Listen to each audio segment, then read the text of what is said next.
I'm really excited for this demo of a shadow persona. It's going to be maybe more of a tutorial. In the past, when we released the auto responding feature, which is kind of the predecessor to the shadow persona, I showcased this idea that I heard about from a contact on LinkedIn that was telling me about one of their concerns, and they're in the legal profession. With a lot of the responses that models provide, is that they'll provide just hallucinations of the most incorrect court citations that you can imagine. And it's easy to kind of overlook those in the legal field because you see a court citation, you're seeing it from a model, and you're just assuming it to be correct.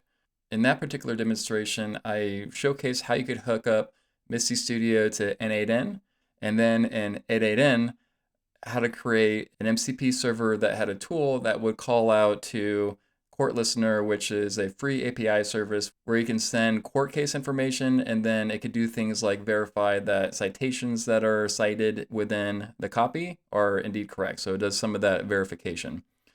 And now with Shadow Persona, instead of that verification showing up in line in the main conversation, and also with other improvements that we've recently just done and released with Msty Studio, we don't have to go the route of using N8N anymore. So we could do this all in-house within Msty Studio, which is why I'm really excited to showcase this because we've had some great contact with different legal professionals and as I was learning more about their needs, and I was just thinking, well, let's just see if we could make this even easier and not even have to use an outside resource such as N8N. And that's what I'm going to showcase in this tutorial. So it's going to be a little longer because I'm showing you how to set up everything from scratch. The starting point for this will be within our toolbox. So I'm going to click on the toolbox icon. And whereas with the integration with N8N, what you might do is add a new tool and then connect to N8N via our streaming HTTP option. But now, essentially, with what we want to do, we could do it all within live context, which is now possible because within a recent release, we made live context more dynamic in terms of how it's able to interact with APIs. So let's add a new live context. And then the first thing that we'll do is set this to post and then add in the endpoint. And the endpoint is going to be for the court listener API that I mentioned. And let me actually go to their site because I want to give them some props and highlight court listener. And this is the Court Listener website right here. It is simply courtlistener.com, and it's operated by Free Law. So what you would do is come here, click on register, and then once you register, you could grab your API token from your account area. And there's also documentation for how you can work with the API, the different endpoints, and what you could do with those different endpoints. And what I've already done is I know the API endpoint, which I'll show you next, as well as my API key. So I already have those collected. You would just do the same on your side. And then go back into Msty Studio. And then I'll paste in the endpoint right here. And again, you want to make sure that the method is post.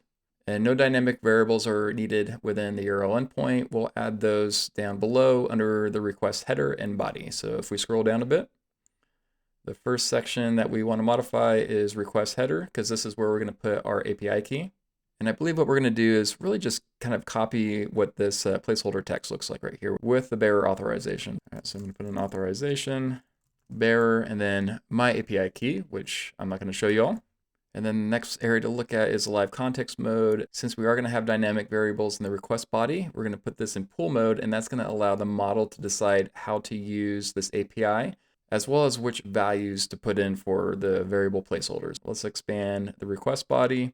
And this is where we're going to have the shadow persona look at the response that it sees in the main body, and then add that response here in the request body that's sent over to court listener. So that court listener at that endpoint can validate the citation and then respond back accordingly. So for this, I think we have the key as text, and then the value will be a placeholder similar to this query term. So I'm going to add the curly bracket and then text. All right, so I believe this is all that we really need in terms of the API endpoint, but let's test this real quick. And we could do that by scrolling down. And then let's test this endpoint. And I'm just going to put some gibberish in here and then click on test connection. And then this at a high level is at least going to let me know if that API key and everything was as the API endpoint expects. So let's see if that part works. All right, the test connection failed. So I went back to the request headers and looked at the authorization. I couldn't recall if it was bearer or something else. So it's not bearer, but it's token, and then following that is your API key. So your API key here. All right, so make that change and then go back down, and then you can test your endpoint again. And then what you should see is just, in this case, just empty, an empty return, because I didn't actually have any court citations here for it to validate. But at least right now, I know that there is a connection being established with the endpoint. But let's test with an actual court citation. So I have this one over here, and then I'm going to click on test connection again. And since this one is valid, I can see more of a response back with more information about that court citation. Okay, so this tells me that we have everything, at least in terms of the connection set up and any kind of variable text value that we're going to send over to the API. One other area that we should probably look at is the prompt. So this is kind of a generic prompt, and I think I'll just leave it as is right now. But at the very bottom, I want to add a note. And I'm just going to add a note, which isn't just for me, but also for the model, just to have a description of what this live context actually is. So I'm going to give the model a little bit of information on what the live context is and how they can use it. All right, I added this description that this is a court listener API endpoint, and it's used for validating court citations that might appear in the response that we receive back from the conversation model. And what the shadow persona can do is just really just take that whole text and then pass that over to the court listener citation endpoint.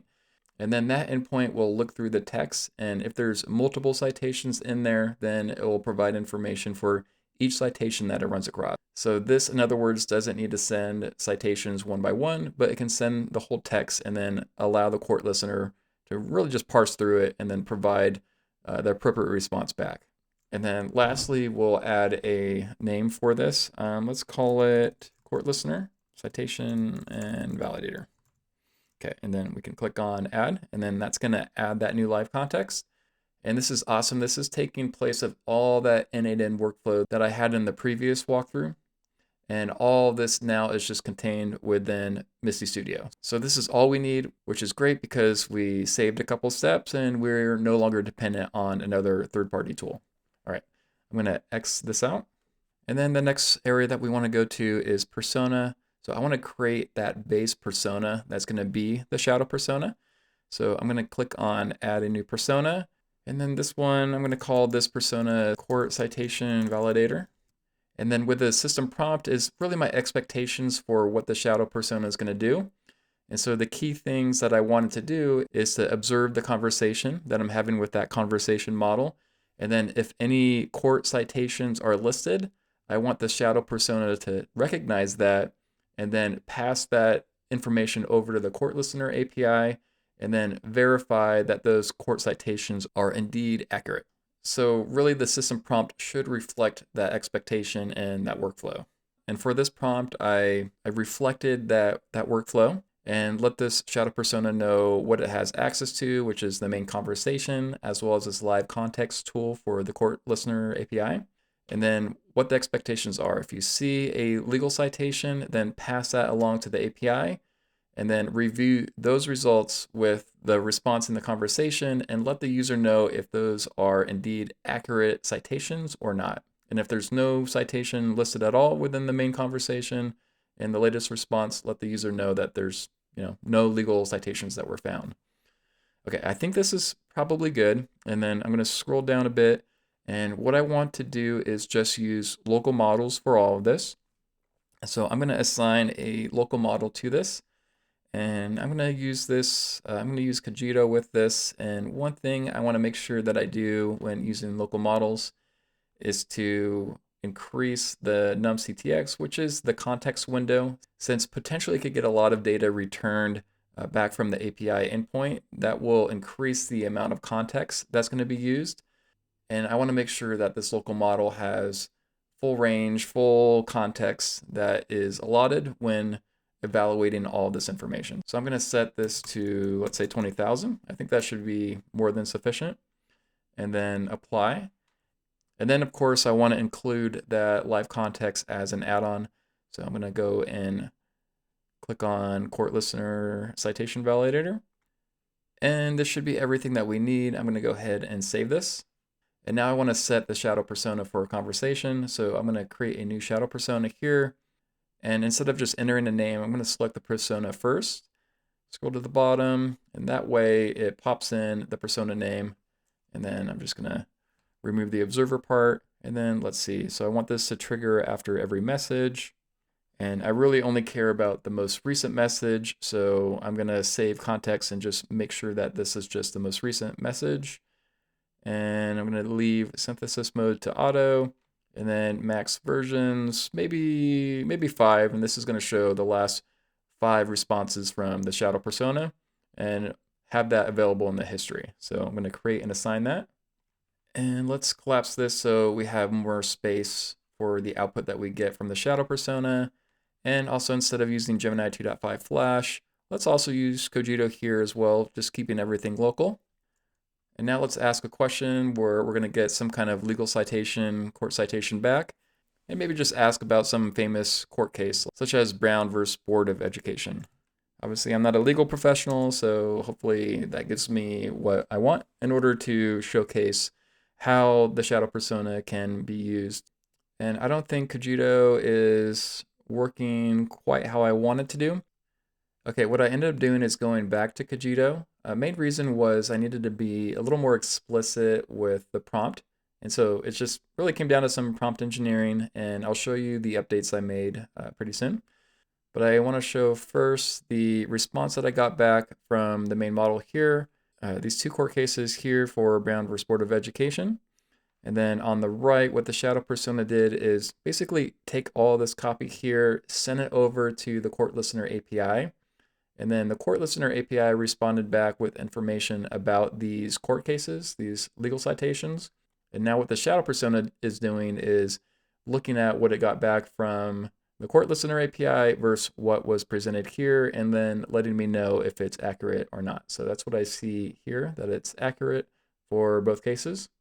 And before going back to the persona, I did see in this note right here that there's actually 4 separate cases, and it only responded with these 2 main ones, I guess.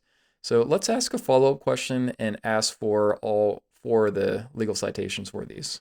Okay, so I'm going to send that off. And then Cogito is going to respond back, hopefully with those 4 citations. So I'm going to trust that these are those 4, but then the shadow persona is going to give me a little more information. So this 347, it is saying is accurate. And then Briggs versus Elliott, it's telling me it's partially accurate, which is interesting. And then the third one is also saying it's accurate. And then the 4th one is also saying it's accurate. So the shadow persona is doing the comparison, essentially this versus what it gets back from court listener. And then it's deeming all these accurate with the second one being partially accurate. And it gives kind of its reasoning why. So I don't know how true this is or how much of a deal that would make, but let's say if I wanted to fine tune this a little more, what I would do is go back to the prompt for the underlying persona and then fine tune that, do some more prompt engineering to get it to the point where you want it to be. And again, I already did that because I had to be a little more explicit with the prompt. So let's go back to the court citation validator, and I'm going to show you the updates I made for the prompt.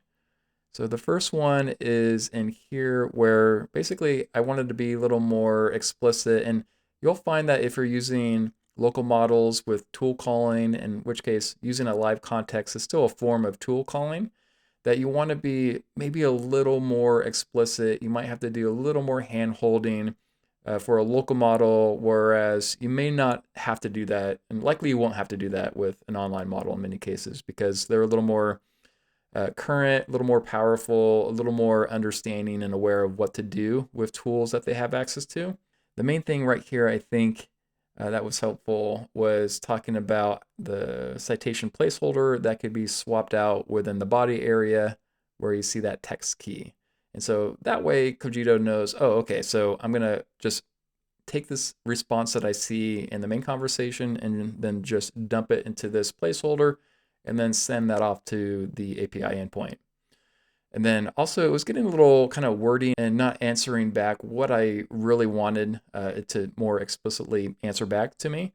So I added this section, important, and then just said, hey, respond back to me with a bullet point list of the citations and if they're accurate or not. And if they're not accurate, let me know.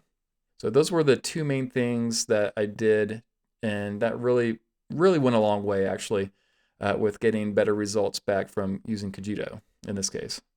I hope you enjoyed this tutorial. Again, what I was really doing was creating this shadow persona, which would monitor the main conversation and then pull some of that information out of the response I was seeing in that main conversation, and then using a third party that maybe has a little more trust factor involved to really verify that the information that was appearing in that main convo was accurate or not.